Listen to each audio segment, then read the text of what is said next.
Hey, everybody, welcome back to another edition of the podcast Printing's Alive with me, your host, Warren Werbitt. Today, we have another distinguished guest. Yes, all my guests are distinguished. Anybody in this industry is distinguished and out of their mind. But it's always fun. So we have Davis, I'm going to get it right, Slagle. Close, Slagle. Fuck, I practiced too much before. And Davis is from BeeGraphix. Welcome, Davis. Thank you, Warren. Appreciate you having me today. Good to have you. So Davis is another person from Printing United that was on the All-Star team that was put together to promote Printing United, and they took the best of us in all different areas. So I had some time during Printing United to get to know Davis a little better, and good time was had by all, of course. So tell us a little bit about BeeGraphix. Yeah, so we're a 20-year-old custom apparel decorator out of Pittsburgh, Pennsylvania. And we've had some very humbling beginnings that most people probably can relate to. A typical mom and pop screen print and vinyl cut shop that when COVID hit, we got crushed and had to really make a change, had to reinvent ourselves a bit differently. And we were one of the first ones in the United States to bring in direct-to-film printing, which then led us to really growing a e-commerce presence, and not through our own brand all the time, but through our partners. So we have about 2,000 web stores across the United States. Wow. That all sell custom apparel, embroidered goods, printed goods, lasered items. And that's on top of what we do with like traditional bulk business of selling uniforms and shirts and trinkets to businesses. So we have a really nice ecosystem, and it's absolutely taken off since we kind of had that focus switch in late 2020.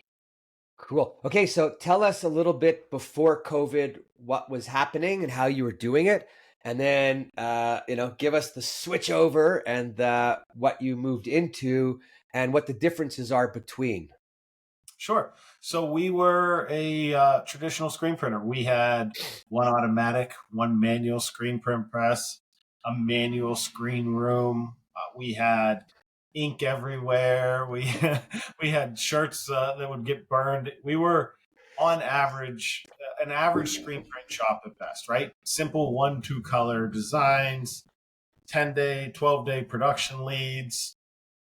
And we realized that didn't really work when there wasn't any bulk orders coming in. And the only way people were shopping during COVID was on the internet. We couldn't sell to those people. We couldn't print one shirt at a time. And that led us to finding and me staying up throughout the middle of the night for quite a few months and learning Mandarin. Some of the first DTF printers with some of really bad technology and really bad consumables, and just getting early in that understanding of this direct-to-film technology. And for those of you who don't know what that is, it is a transfer that's printed on a film and cured and then applied with a heat press.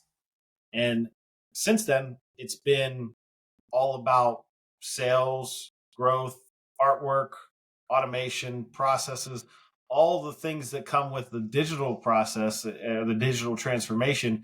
We have really learned and adapted in those last 5 years. Wow. So it's pretty cool stuff. So I just, if you didn't catch any of my other podcasts, I just opened up a t-shirt shop online, the printwhisper.shop. And I will tell you, I am learning a whole lot of stuff coming from the, commercial label packaging and mailing market. And wow, there's as much stuff to know on that side as there is on the other side. And I mean, I buy 50 t-shirts a year between the fishing and the concerts and the whatever I go to. But only at Printing United did it hit me how big the apparel printing market really is. It was crazy at Printing United alone, in the growth we're seeing on the apparel side versus the commercial printing side. If you look at their trajectories, apparel is going upwards. Commercial is staying flat, maybe a little bit up if I'm not correct. You're being nice, but yeah, somewhere in that realm. And so what are people trying to do now? Well, they're trying to go capture some of that market share, which then the more people you bring into the apparel side, competition's a little harder. Price competition may increase, right? There's different aspects to Sorry, that. before I forget, as far as price competition goes, this is my message to everybody. There's no reason to keep discounting to get the orders to beat your competition. Okay? Take what it costs you, double it, whatever. You need to make your money.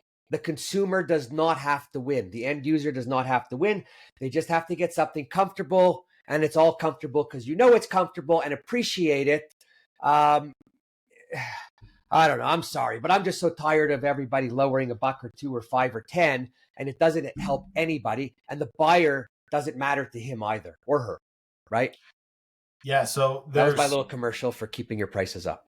there's two parts of that, right? And I'm all for not offering discounts on certain things, but there's also markets that if you want to play ball in, you have to be in the price point. And in order to play ball in that market, you have to have your costs locked in, your processes locked in, so you know down to the penny what it cost you to make it. So when you sell it for a 35% margin, you're making that 35% margin, not 27% because you don't know your numbers. Or less. And if you don't know what you're doing, put it into AI and say, I want to make 35% gross on my product. Don't mark, because if you mark it up 35 and subtract backwards, you're earning less. Exactly. Right? So, wow. And so give me an idea of what kind of customers you have. Is it businesses that are setting up their own storefronts? Is it printers for other people? It is all over the place, and that's by design. Why I say that's by design is we never wanted to get too reliant on one type of customer or industry. We always wanted to say if customer X is always high and they have a really bad year, well, we have 75% of our revenue share that isn't down. So we're never getting crushed by, The for example, times. during COVID, youth sports were canceled, right? Well, if you were 100% in the youth sports apparel industry, that was a really, really bad year because there were no teams. So nobody bought jerseys or no fans bought fan gear.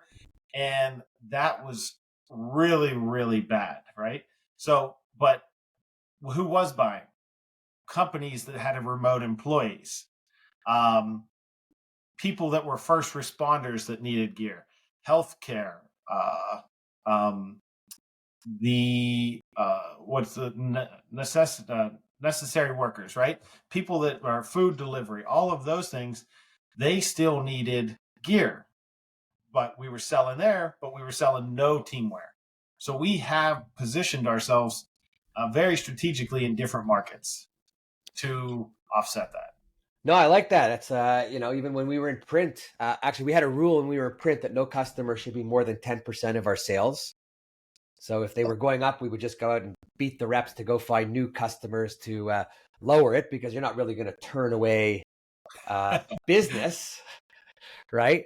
But it's a constant challenge to keep finding, and having different markets means you're busier and quieter at different times of the year. So you fill in the blanks. So you have like that running, I won't say flatline because you're dead, but you've got that consistent model for production and sales.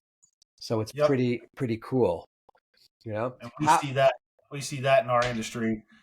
Peaks of back in fall back to school would peak in apparel. But what did we do in July? So we were looking for events that would pick up our Julys to bring that closer to what August was. So I didn't have to lay staff off or bring staff back on for peak seasons. We were always trying to bring that to a closer even. You have peaks. Going into Christmas is always a peak, no matter who's buying. But you want to be prepared for that as much as possible and trained up. Yeah, I hear everybody now talking about getting ramped up for all their print on demand and get it done. And, the thing that I want to remind everybody, buying stuff online is the weakest link is the transport, right?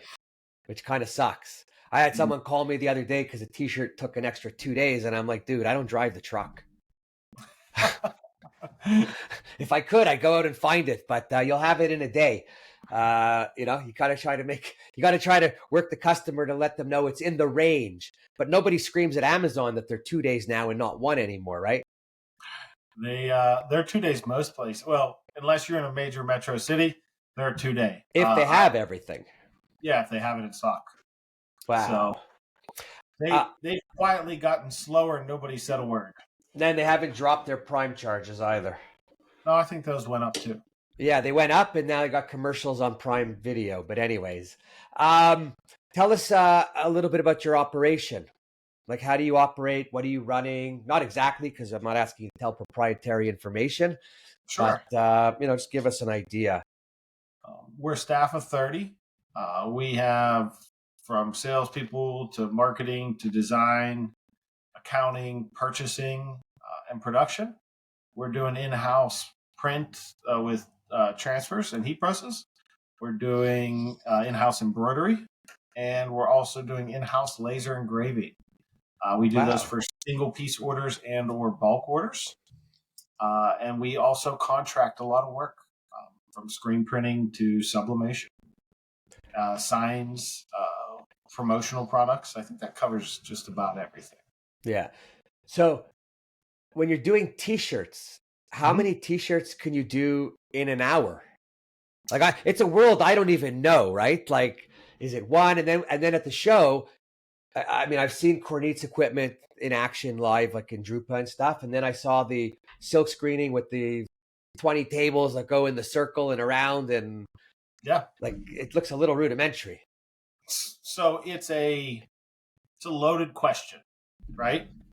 And when you say how many t-shirts can you do an hour, is that 20 or how many individual t-shirts with individual artworks can you do an hour? Or is that how many of the same thing, step and repeat? Okay, first I'll go with the same thing, step and repeat. Okay. Two people in a press can print about 220 shirts an hour at our office with a heat press. And is that one machine? That's a rotating heat press. Yep. That's like the circular thing where it goes in circles. And that's for silk. Is that a one color? Like, I don't even know. Is that a one color machine, a 5 color? How does silk work? That would not be a silk. That would not be it would be a transfer printing, heat transfer. And it would be as many colors as in one location. So it's a full color. Screen printing probably gets much higher than that. To tell you what they're printing an hour, I couldn't even answer that honestly because we haven't done it in 4 years. Right. So their speeds are much higher because it's a much more automated process. Where we have a dwell time with a heat press, they don't. They pull a squeegee in 4 seconds and it goes. And they have to put that through a dryer of sorts? Yes, so everything's printed on a rotating press. If it's screen printed, it gets pulled off and set on a dryer and then cures as it goes through an oven. Cool. And your shirts on your website are not being printed like that. Sorry? Your shirts on your website are not being printed like that. No, mine are one-ups. They're done on probably a Kornit machine or something, right?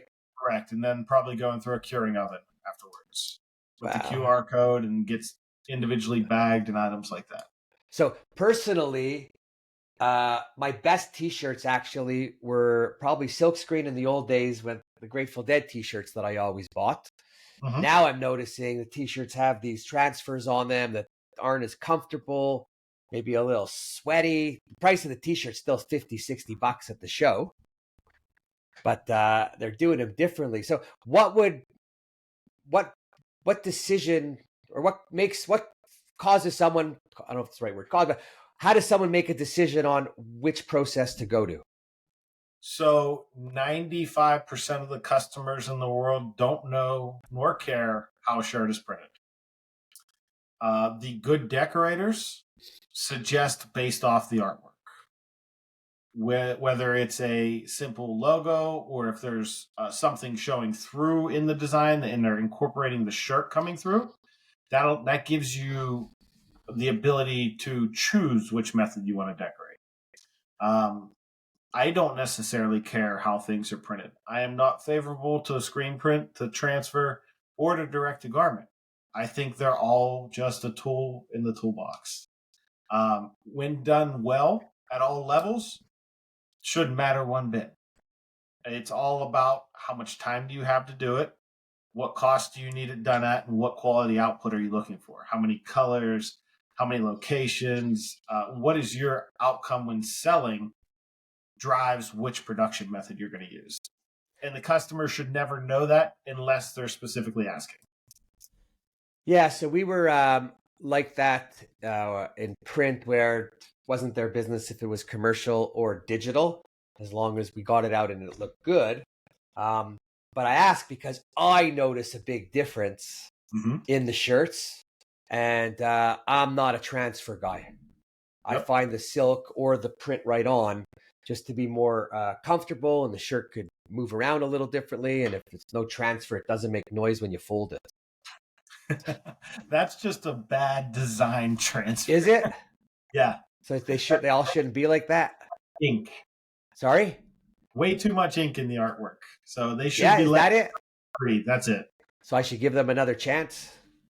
Yes, or pick somebody else to well, I'm good to, if you tell me that, I'm good to give them a chance, because I think everyone's entitled to a second chance, especially if they didn't know because I didn't call to tell them I wasn't happy. Your shirt right now that you have on is nice, no? We could print it. It looks great. We could print it in a transfer and you would barely feel the difference. Really? There's no thick outline. All the letters are separated. It still moves. If it was all connected, you would know the difference. Like if it was all one big square. So if you're doing it on a film, does that mean that in between where there is no ink, there'd be no film? The film's still there. The ink just doesn't touch. So when it transfers to the shirt, it feels much lighter. Ah. If I printed that shirt, you wouldn't. It would feel retail quality to you. Okay, so then I'm going to send you an artwork. You'll do one, and I'll just to see. Perfect. Well, and it's not a rush thing, by the way, so you don't have to turn the shop. A rush. No. You see, no. I always say to people, when do you really need it? Because everyone says, "Can I get it Friday for 4?" I'm like, "Are you using it on the weekend?" No, but we want it here. Absolutely, right? So I'm like, "Could I bring it to you on Monday because it's easier?" Right? What? Yep. So what recommendations would you make to people who want to get into your business? Aside from don't, but after that. Recommendations if they want to get into the print industry or the apparel. Coming from the commercial side, is that most of your... No, coming from anywhere, because even if you're coming from the commercial side, it's not relevant. Sure. You can start inexpensively in our industry now with the direct-to-film transfers and things like that. And I would say try before you buy. And what I mean is a lot of people sell transfers. And you can buy heat presses. And you can get into a business in comparison for very low costs of entry compared to a screen printing or a commercial printing industry. You can really test the waters fairly inexpensively, under $20,000. But you can do it even much smaller if you want, but I would suggest to at least buy some decent equipment getting started. And how you make it, even if you're not making it yourself, the customer is the most important aspect of that business decision. Do you have people that want to buy product X, or that would want to buy the product from you already in your network? The answer is yes. Pretty simple. The answer is no. Okay, what's your plan to go talk to those people? So that's probably the bigger decision than how do you get into it by getting equipment or transfers. Yeah. Well, listen, we were chatting before, but if I talk about print on the old world, the commercial print, there are a lot of printers out there that aren't so smart. They go out and buy equipment, which is okay, and I like to buy equipment, but a lot of them spend big money on equipment and don't do their homework prior. And I don't know in any business how you're going to spend $500,000, $1 million, $2 or $3 million and not plan or market or discuss your marketing and know your plan before you get it. Yeah, that's And then they get it, and then they're panicking yep. because How are we gonna pay you get 2 months free, and then boy, do those 30 days come around quickly after that. that is the complete wrong approach to take to this industry. And I agree completely with you. But people, by nature, in our industry, think that people that have the biggest presses or the newest this or the newest that are the most successful. I just look at it like they have the biggest debt to pay off. That doesn't mean they're profitable by having $100,000 X machine or $200,000 Y machine. It doesn't matter. Are you profitable in what you're doing is what matters. Yeah, and I mean, and also there's enough people out there that plenty of people that be happy to have your business, even knowing you're looking to build it and maybe doing it yourself because they'll take what they can in the short term. And even when you do that, you sometimes have the opportunity to make really good relations with them where it's not even worth going to buy, right? Because it's not just the machine. It's the machine. It's the place to house it. It's the person to operate it. It's everything that goes along with making the product after. Yeah, there's a reason there are sublimation factories posted all over the United States because not everybody can do cut and sew well. And there's partners for that, right? You can still sell it, but you don't have to do it. Well, there's And that like any part of our industry. there's people who just do specific things, which is easier. Like when I was printing, we had trade bindery houses. Why buy a die cutter when the guy has four? If I had one, I still couldn't produce it as fast as him with his four. Exactly. Right? I'd be stuck regardless of it. But yeah, I was very interested in walking around Printing United and talking to all the people. I'm still in awe of how What big. did you think about the energy there? Oh, so I don't know if you saw this morning. Well, by the time this gets posted, it might be a week or two ago. But I posted my top 10 good things, from Printing United.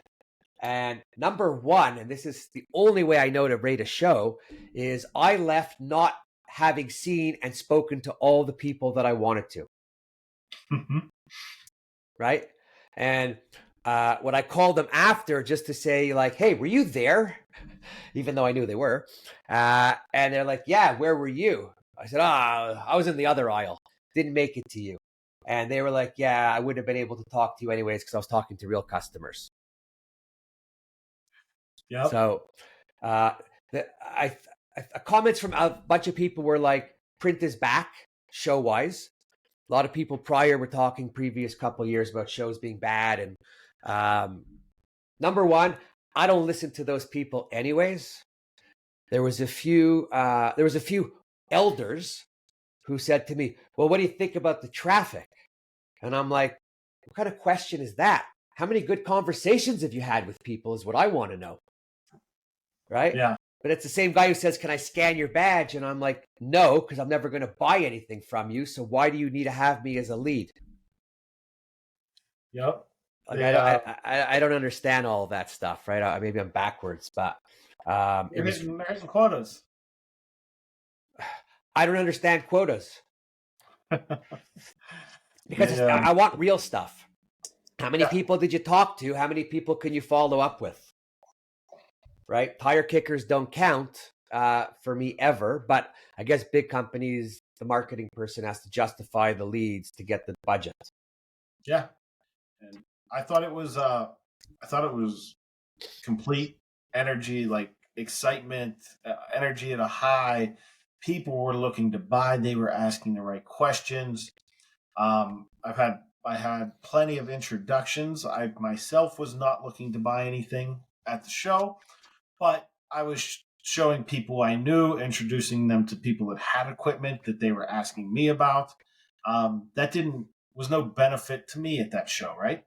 But it was important to the person that needed my help, and it was important to my vendor who I also have equipment from. So when it comes time down the road, hey, this guy brought us in 30 machines at the last trade show, or let's take care of him, or let's do this, right? And connections and conversations and where the future's going and the AI stuff was just mind blowing. Yeah. Well, the relationship building is key, be it with your customer or your vendor, right? Mm-hmm. Because that's what makes everything go around.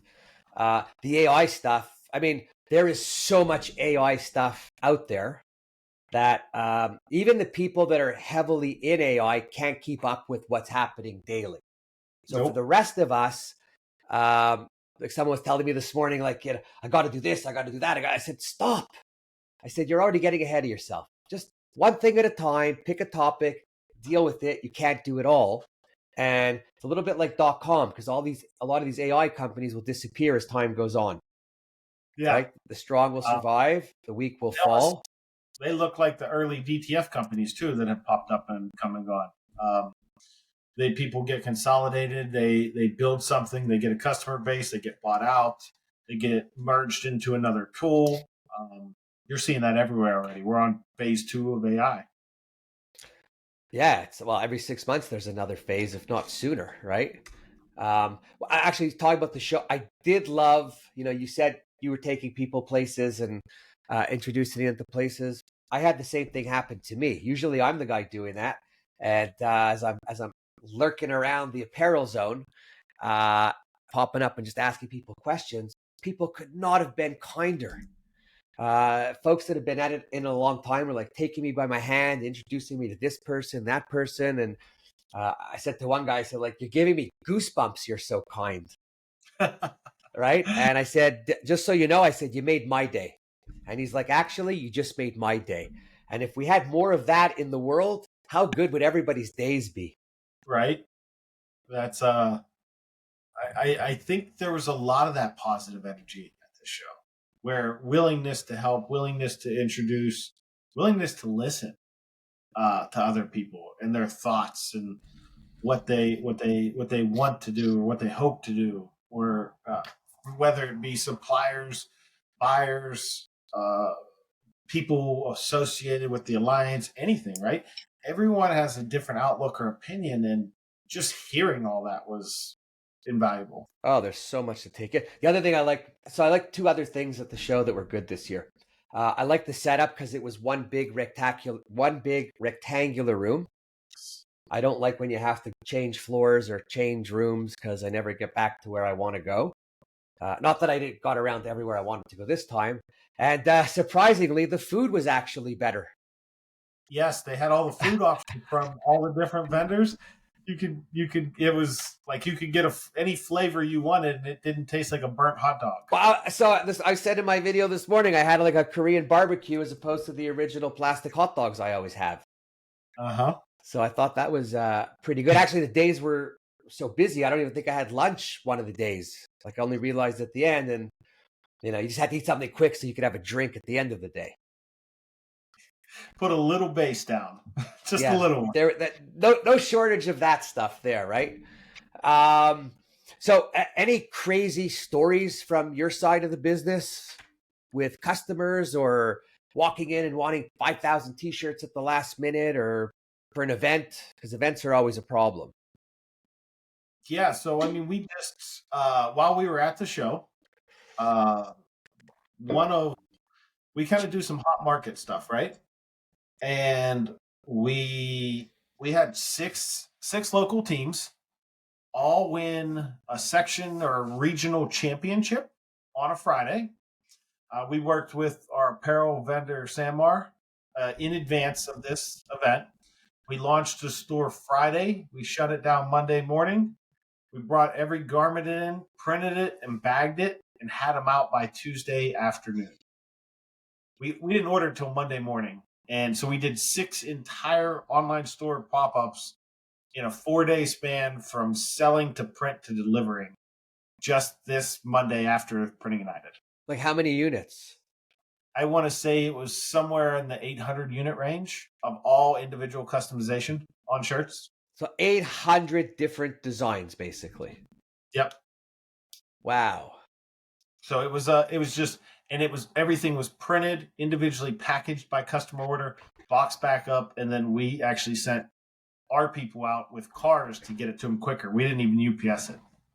Well, UPS, if it really has to get there, don't ship it UPS, right? That's why they're brown. But That's my experience. That's a lot of orders to get out.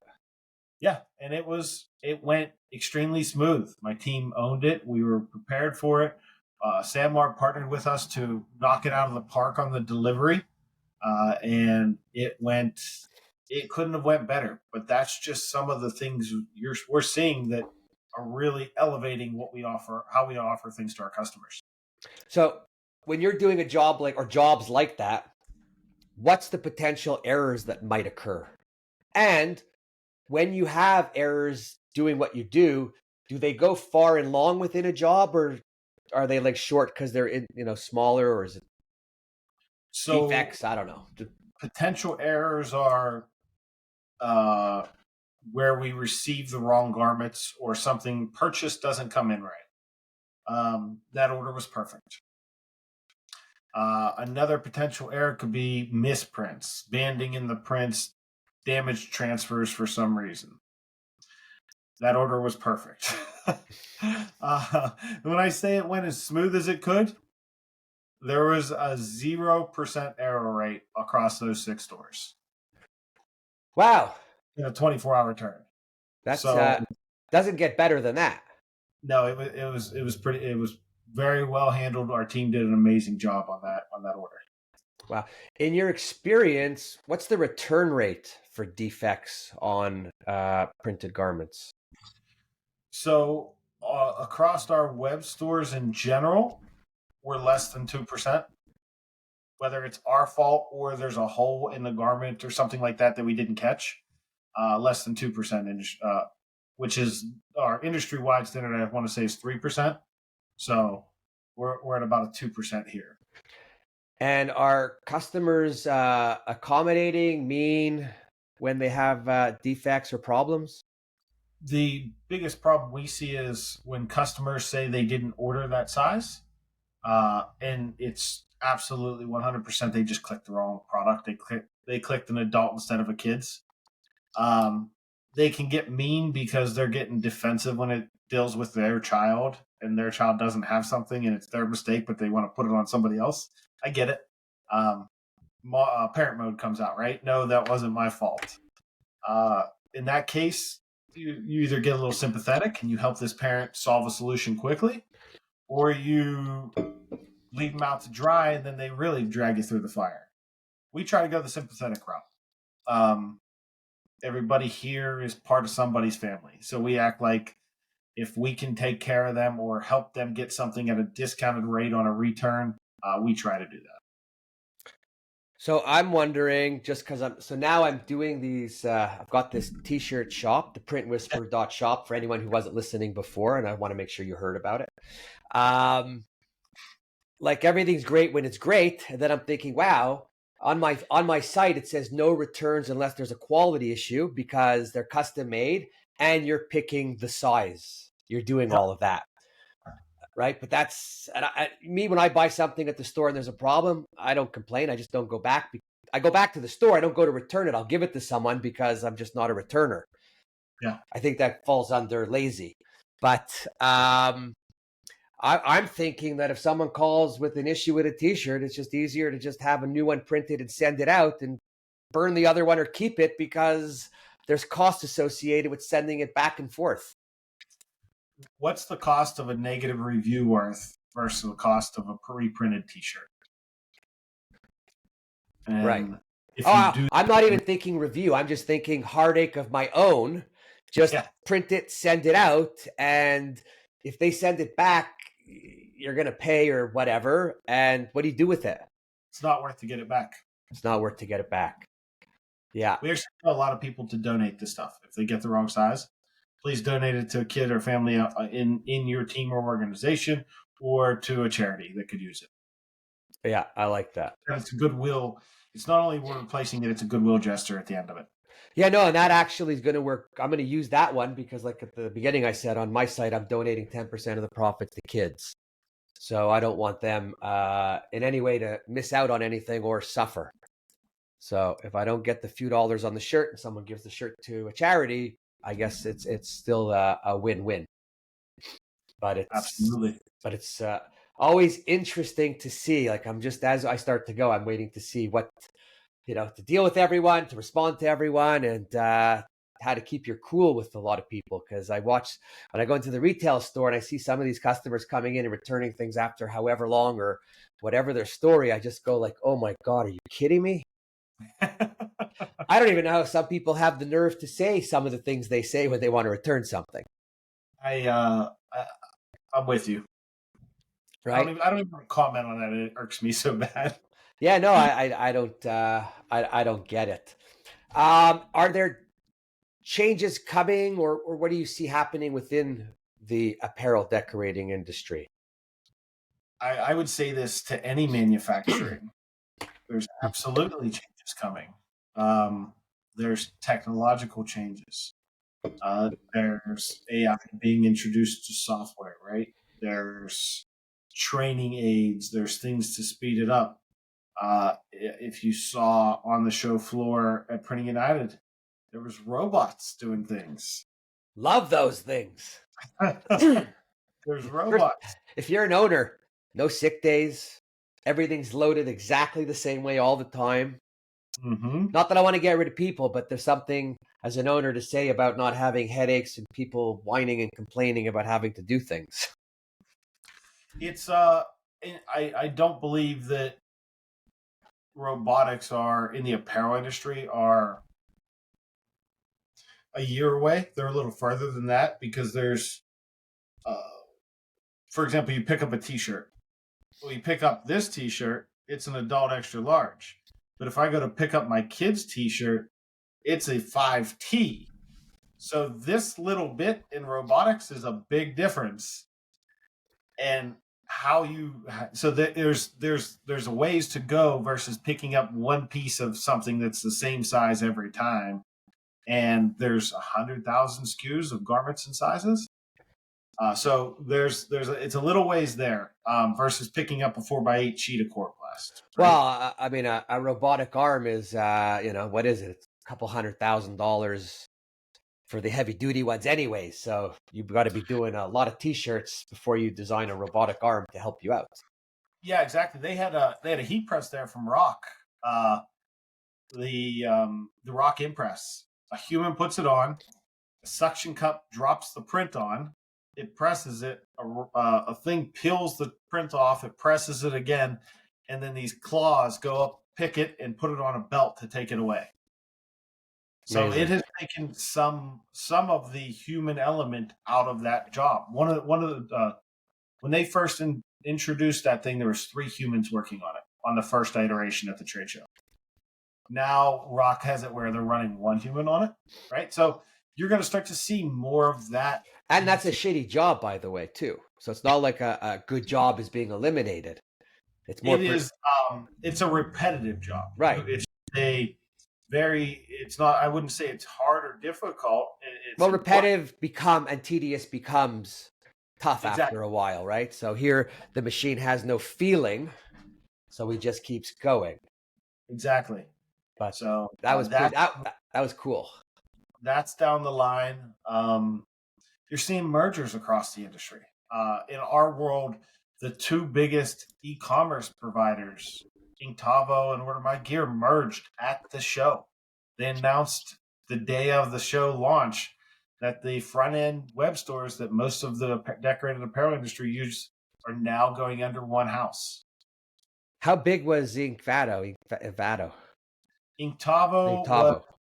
It was a 4 company. It was a company called Sign Tracker, Printovo, Inksoft, and a graphics company merged with Order My Gear and Bright Stores, which were the 2 on the other side.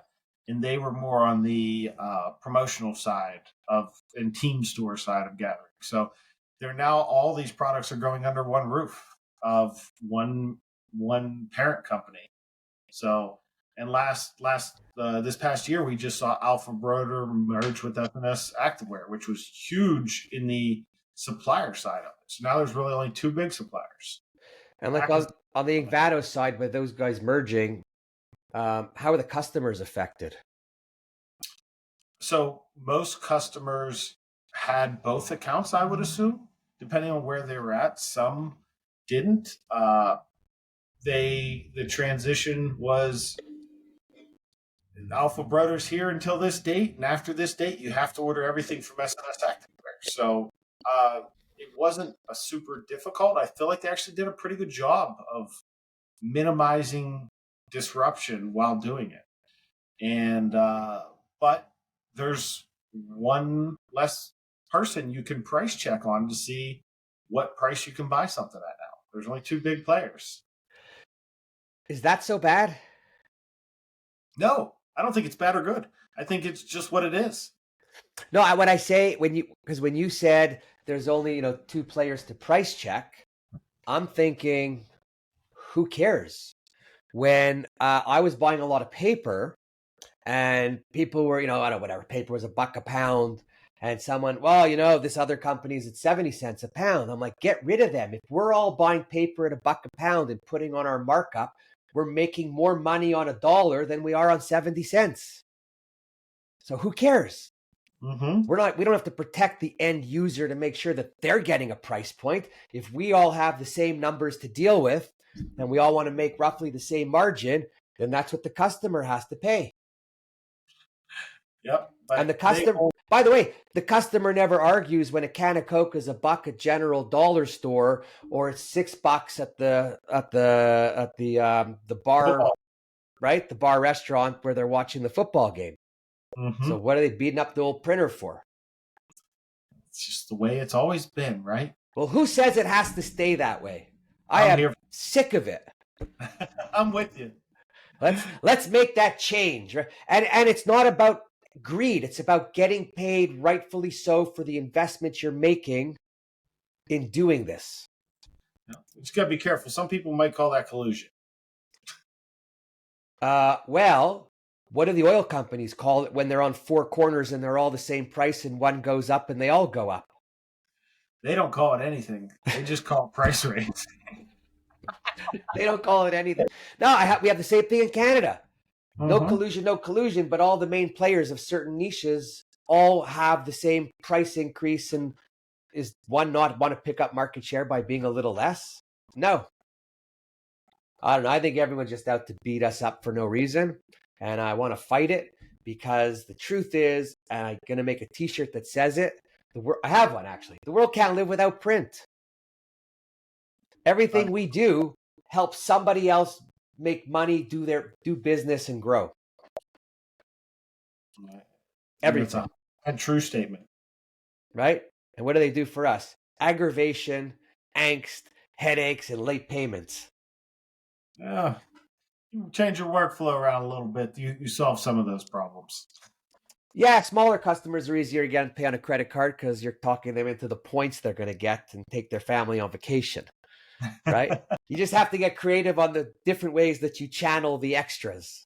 But that's part of being a business owner, right? Find a way to get some of those perks. Exactly. But it's cool. But yeah, wow, interesting. We're going to have more conversations because this is, I'm learning as I go and I'm fascinated, actually, to be honest. And I thought I knew a lot of stuff. And I used to, like I said, bought a lot of t-shirts, but whole different ballgame. It's a different world now. That's for sure. Even with the store I just did, I've got like 20 more t-shirts because I just bought a whole bunch of samples and I have to redo my closet now because now I have 240 t-shirts and growing quickly. You know where to donate some. You know what the problem is? I had more. Those are my favorites. I tried to get rid of some and I have the 10 that I wear and then put them underneath and wear another 10 for the next week. But that's hard to give up. I do a seasonal sweep because I myself get a lot of t-shirts. Being in the industry I am in, every quarter I will take out and donate barely worn apparel to different organizations just because I know I'm refilling it right behind it. Just by the nature of the industry we're in. It's hard to give up a good fishing t-shirt with a fish or slogan on it or especially the ones that you wear and the holes are starting because now they just fit your body right. Yep, exactly. So it's all good. Anyways, cool. So we're going to cut this short now, and over, whatever. Anything you want to let our listeners know before we go? I just appreciate you being a voice for the industry. You bring a energy that is Say again, seen you stalled nowhere else. there. Oh, can you hear me? Yeah, now I got to do some editing. Shit, it stalled, but that's okay. At least it's at the end. It's up, yeah. I was just saying, I appreciate you having me on and being such an energetic voice for the industry, bringing a different perspective. It was great having you as part of the Printing United All Star team because you really stirred the pot across all that group of Type A personalities and got everybody in complete different worlds, really enjoying each other's company. So thank you for that one. Pleasure's mine. Listen, I just really think in life, everyone's got to laugh and laugh hard. We're on the planet for a short time. Always be kind, always be respectful. Don't apologize for anything you do that you think is right. And you shouldn't have to if you're being kind and respectful all the time. Right. And I appreciate the comments on promoting the industry. I'm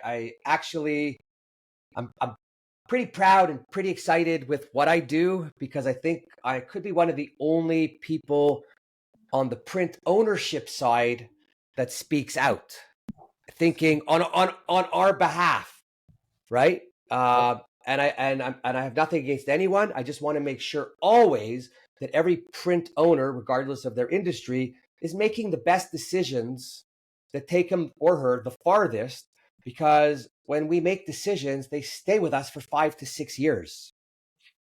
That's so true. And things change faster than that now. So your thinking has to be even better to stay in time, in tune with what's going on and the changeovers of things and how things will last. So anyways, I thank you for those comments. And I can't help it. I just love what I love and do what I do. And, like I tell everyone, the one thing I've learned over all these years in print is to wear smaller shoes because they're easier to get out of my mouth when they get stuck. I love it. Right. On that note, we're going to say goodbye. I'm going to thank everybody who listened for listening. Please come back, listen again. Again, if anybody knows anyone who should be on, let me know. If you want to be on, let me know. If you want to tell me something but don't want to be on, let me know. Otherwise, that's it. Warren Werbitt, printing's alive, and I love print. And Davis, thanks so much for coming on. Thank you, Warren.